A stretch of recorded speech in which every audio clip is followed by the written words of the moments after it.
We pray for our citizens. We pray for the security of lives in this country. We pray for peace and harmony. We ask for wisdom as we take this song together as we bless this country.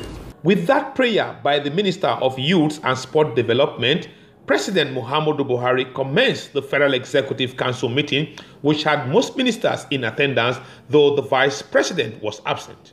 Briefing journalists after Council, Minister of Finance Zainab Ahmed says Council approved the issuance of a $2.9 billion Eurobond at the international market. To enable us implement the external borrowing plan of $849.673 billion, equivalent to $2.786 billion, which is provided for in the 2018 Appropriation Act, and this is to fund capital projects in the 2018 budget. She also disclosed that Council gave approval for a $60 million loan and grant for development in the Niger Delta region. Livelihood Improvement Family Enterprise projects in the Niger Delta, the project we call Live ND, in the sum of $60 million.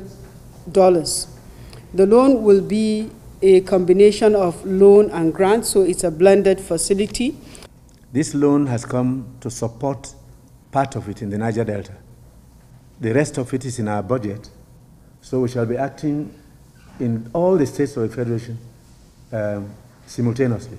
So no state will be left out, so that young people can have access.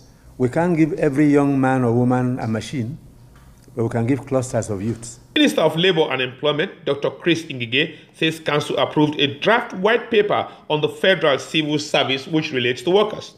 Abuse of private practice by health professionals in full employment in public health institutions.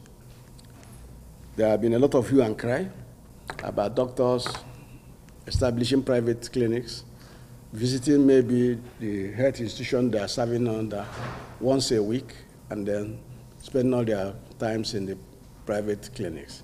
There is also the case of laboratory technologists doing so. There is also the case of even teachers who own private schools. Council also approved a 187 million naira contract for the purchase and supply of 60 number bulletproof jacket and helmets for the Nigerian Customs Service. The approved draft white paper by the Federal Executive Council contains some very tough clauses that some public servants would likely find not welcoming.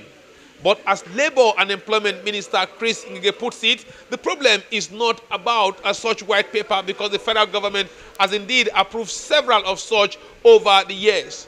This time, is government committed to march west with action and ensure effective implementation? That is the big question. From the Asura Presidential Villa, I'm IKHARO, ATTAH, ITV News, Abuja.